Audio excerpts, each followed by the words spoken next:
Good morning. How's everybody doing this morning? Good? A little cool out, but the sun is shining. Yeah. Feels really good to be here. Thank you for having me again. I always feel so blessed when I come in this church. The church of my hometown. It's very nice. Oh, what a morning. I got a call last night from one of my cousins that, oh goodness, they had put her on life support. So this morning I had the honor of going and doing a final blessing for her before I came here. And I was reminded of my sermon and why faith is so important in our lives. Now, the interesting thing about this is when she and I had a conversation about this, and we were talking about the sermon. Someone sent me the title, and I said, whoa, that's not right. They said, what do you mean that's not right? And I said, well, this is not the first week of Advent. That's last week. I said, no, that's what we're doing. We're doing it this week, which is interesting because when I originally looked at it, I realized the last day of Advent in my mind was going to be on Christmas Day. How perfect is that, right? And that's what a lot of churches are not following. They actually had last week start. And to me, in spirituality, in our own conscience, there is really no time for or space, right? So it doesn't matter. It's all perfect just as it is. And it hit me that today I thought, we are receiving faith on the exact day that we needed it because you're here, right? It's reality. It's what we live in. Reality. We can assume and think that things are supposed to be as they are, but the truth is that's past or future. We are here right now, and we are here in faith. We are here in faith. So welcome to the wonderful season of Advent. Truly one of my favorite times of the year and really a fun time for churches because we get to celebrate the symbolic time of the Christ rebirth.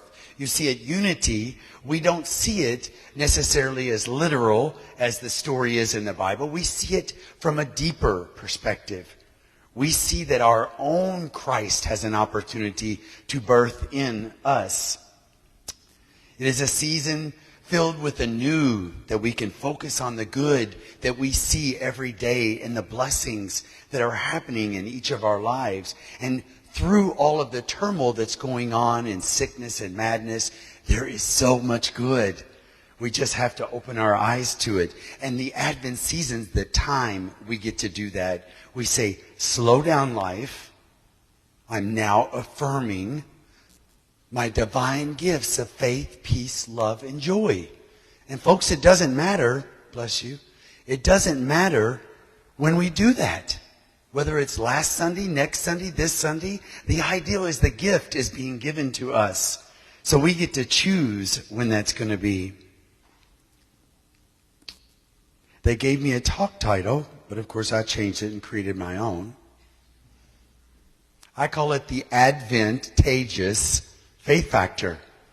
Because you see, faith is such an important part of our lives. It's the backbone of this church.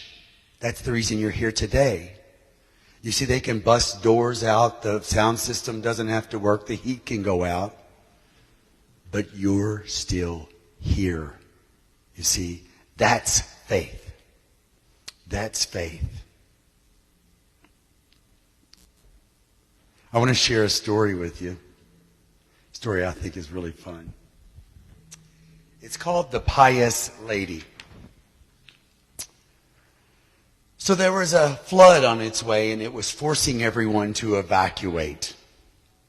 The police rode up to the most pious woman in the town and said, "Ma'am, you've got to leave your house. People are dying out there." The woman replied, "No, I'm not leaving. God has helped me before, and I have faith that he will do it again." So as the water started to rise and she went to the second story of her house, another boat came by and said, "Ma'am, you've got to go with us. We've got to save you, or you're going to go down." The woman replied again, "No. God helped me before, and he will do it again." So the water rose even higher. And this time she's on top of the roof. And here comes a helicopter over top saying, "Ma'am, you've got to go with us." She says, "Nope, God will save me." So the woman drowned. She dies and goes to heaven, and she looks up at God and she says, "God, oh Lord, why didn't you save me? Why didn't you save me?" He said, "I did. I tried. I sent you 2 boats and a helicopter." Isn't it funny how we can have faith, but sometimes it can be askew? Has there been a time in your life, I know there has been in mine, when I thought I had faith? I thought I had the right thing to do to be able to focus on where I needed to be, to allow God to take me where I needed to go. And then it was a different place. So how do we look at that faith? I want to talk to you today about ways that we can use our faith in our lives. I want to share a couple scriptures with you first. In Hebrews chapter 11, verse 1, it says, the meaning of faith. Now, faith is the assurance of things hoped for and the convictions of things not seen. The conviction of things not seen. And then if we go to John chapter 20, verse 29, blessed are those who have not seen and yet come to believe. And then one more. Let's do them all. I love these Bible.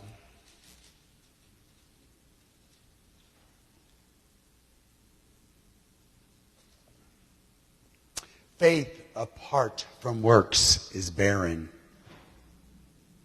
We're going to talk about that one. That's an important one. You see, faith as commended in the Bible is about something that we've not necessarily witnessed firsthand or cannot be seen. You see, it's not been revealed to us. Because if it's been revealed to us, then we don't need faith. We already have it. It says in the Bible, faith is blind. If we can see something, then faith is no longer operative. I'd like to demonstrate a little bit about that with you this morning. There's such great examples of faith in the Bible, right? Mary's one of the best during the holidays that we have, of the faith that she has, that she's doing the right thing. She's hearing all of this stuff that's so outlandish, that I'm pregnant as a virgin and all of this. And how do you follow that level of faith? And then we think about Noah. What a man of faith. He believes, he becomes present, he has faith that he is to build an ark. And we're not talking about going in your backyard building a boat in about 5 or 6 weeks, right? Creating a little thing. We're talking about something that, we're described in the Bible as something giant, big. It took him 120 years to build this ark. That's faith, right? I think of my grandmother. I called her Meemaw, so we're just going to call her Meemaw today. Happened to be the same name as the lady that my first cousin, who I was with this morning. It's kind of interesting. I just thought of that. But my Meemaw, she was born with cerebral palsy. My grandfather was the minister of music at Ninth and Old Baptist Church. And when she was born, her mother was too small really to deliver her. And it was back when they didn't go to hospitals, right? She was having the baby in the home, and she came out sideways. And ultimately, my great-grandmother passed from it, but my grandma was born into the world. Now, the doctors told my great-grandfather, Ed Sage, they said, we have some bad news. She's got cerebral palsy. She will never walk. She will never talk. She will never be able to do anything. She's just going to be basically a vegetable that you're going to have to take care of. But you know what? He was a man of faith, of great faith.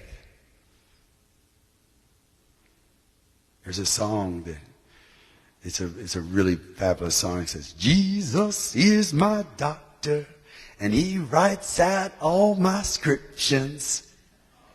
You see, my grandfather had that mentality. You can tell me what you want, but I know what I believe.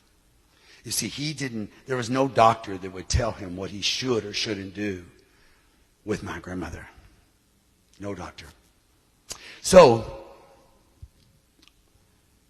he began his journey of faith for my grandmother. I'll share more of that with you in a minute. My story is very similar with Unity. I started out in Fort Lauderdale, moved there to sow a few oats, have a little fun. And next thing you know, I found Unity Church, Unity of Fort Lauderdale.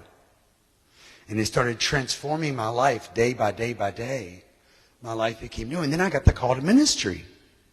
So it's like, okay, what is this? This is bigger than me. This is bigger than me. So I called my friend who had been doing SEE classes out at Unity Village, and I said, I think I'm going to be a minister. And he said, well, I think you better hurry fast because we're about to shut down the online or the in-house residency. Because I was ready to move. Sell my business, sell my home, everything. Leave my friends for this ministry. So I did. I sold everything. And I took that leap of faith. The leap that changed my life forever. Because I had that faith. You see, I was willing to reach out and do something that was totally against. All my family thought I was absolutely nuts. But you have an amazing business. You're doing so amazing. Yes. And that's not what my call is. You see, faith takes us on a journey. And thank God I slowed down for just a minute to be able to affirm that journey. Because sometimes in life, we get so caught up that it's hard to do that. How has faith shown up in your life?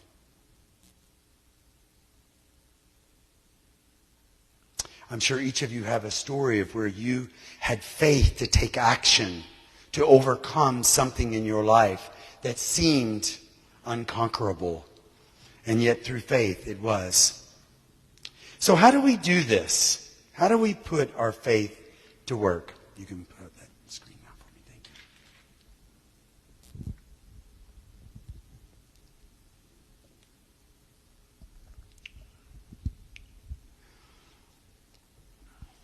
Number one. I love 1, 2, 3, 4. It's kind of like what's the one where they say, what's the answer? And it's ring, ring, ring. I love that. I've always been a person who felt we need to have an order for some reason. And this just came to me, these 4 thoughts and ideas as I was doing research on faith. What is it that we have to do? Number 1, take action. Pull this back up here. And when we think about the 3 stories that I just shared with you, Noah took action by starting to build an ark, right? That's what it was about. I've been directed by God to build this ark. For my grandfather, his idea was, I'm going to put this idea aside, and I'm going to say, yes, I'm going to take action. So he would draw little footprints on the sidewalk where he lived. And my grandmother can remember in her tears and pain and suffering, him forcing her just to take a step. Just take one step. Just one step. I promise it's going to get better. And then another step. And then another step.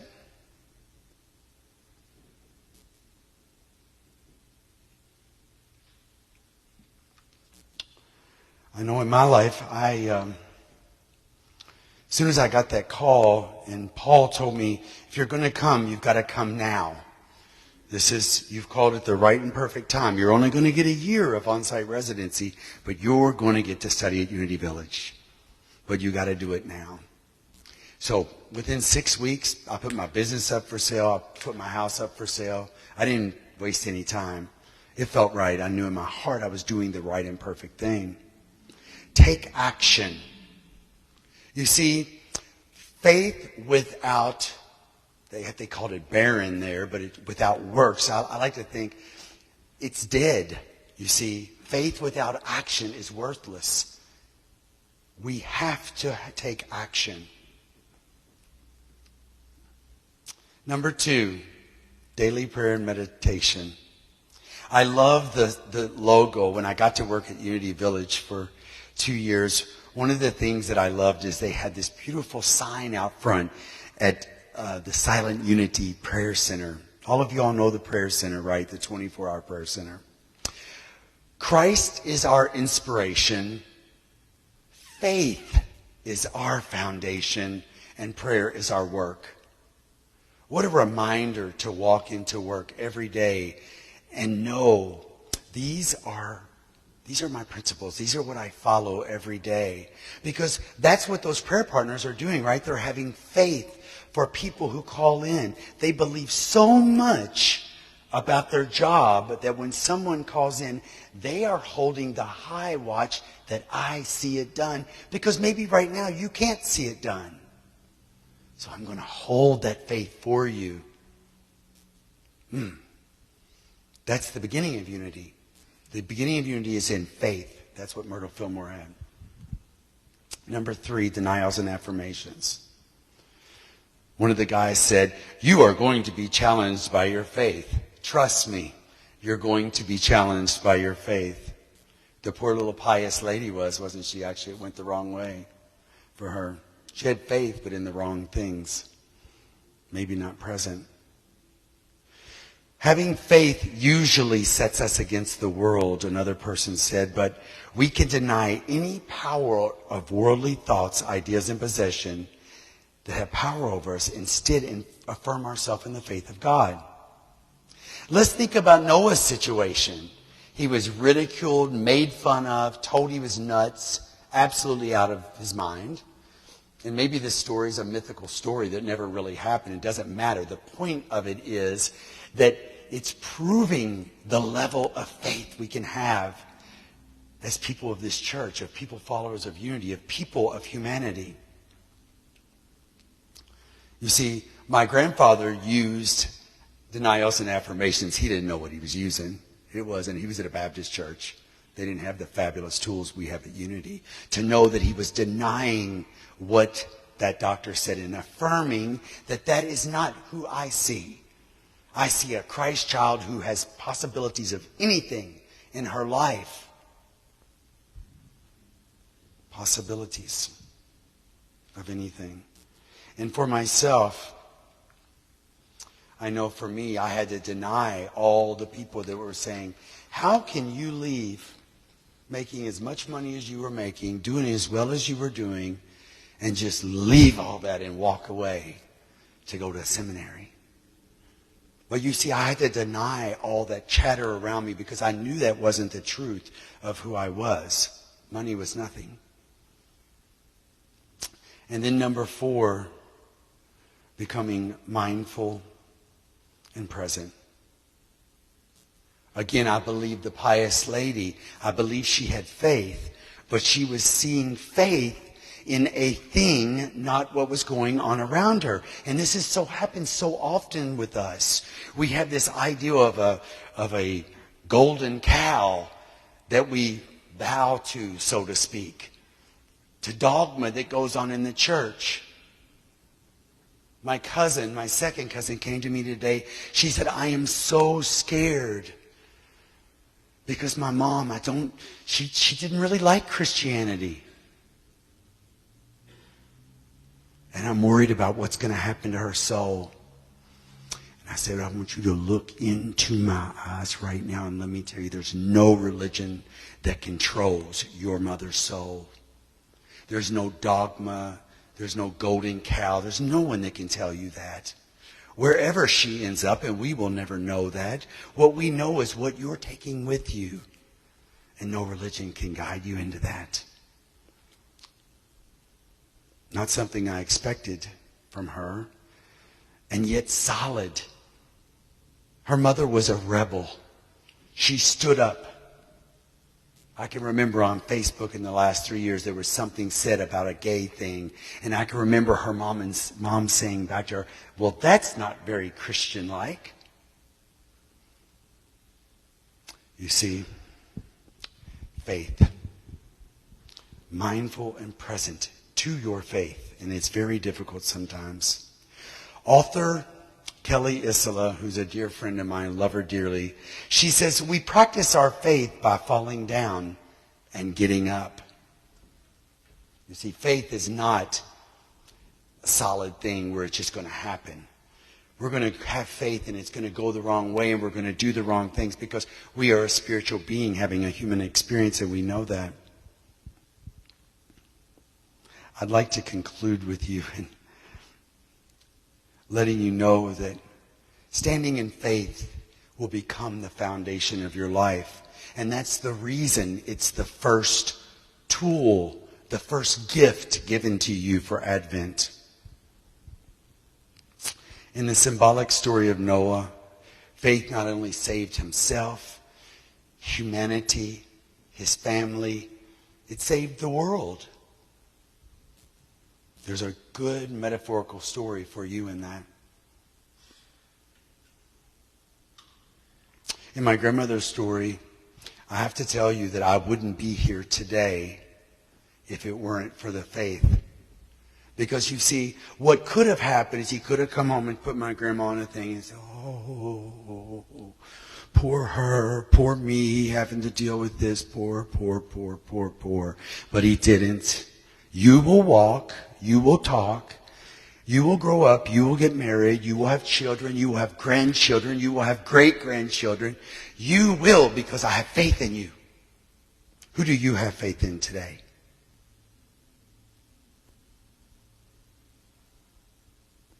Faith. I know in my own life, when I came back, and you've heard this story from me before, but when I came back, I had a nephew who was a drug addict. I had lots of issues. We'll just leave it at that. Lots of issues. But my faith knew, my 3 years at Unity Village, grounding me, helped me a lot, knew that I could somehow make a shift some way, shape, or form in them by making the shift in me. You see, we think sometimes that we have to go out and force people to do the things. You don't. Make a change in how you see it. You see, if you see it from a place of faith, you're going to see a shift like you've never seen before. If there ever a time in our history, it is now that we need to have faith in our higher power, and especially for those around us. We have an opportunity to use faith as our guide, our compass.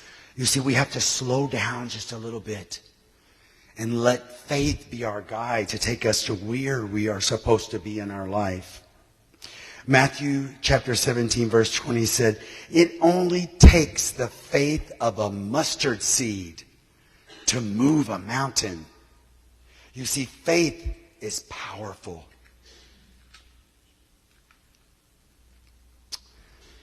I want you to know that God has planted a seed in your heart garden.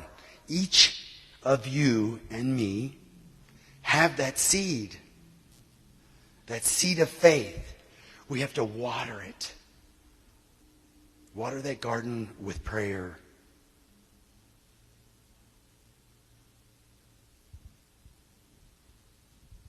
We have to fertilize it with affirmative thoughts and words that come out of our mouth.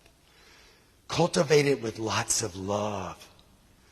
And you will create a spiritual garden that is so powerful that will shift the consciousness of those around you. This holiday season, this Advent, I'm holding a bright light. As I mentioned earlier, I know in this church, things feel weird sometimes. They shift, they do different things. But I want you to know that you are each a part of that garden. Every one of you have seeds. And look how many seeds are in here. You see, keep watering, keep fertilizing, keep doing what you're doing.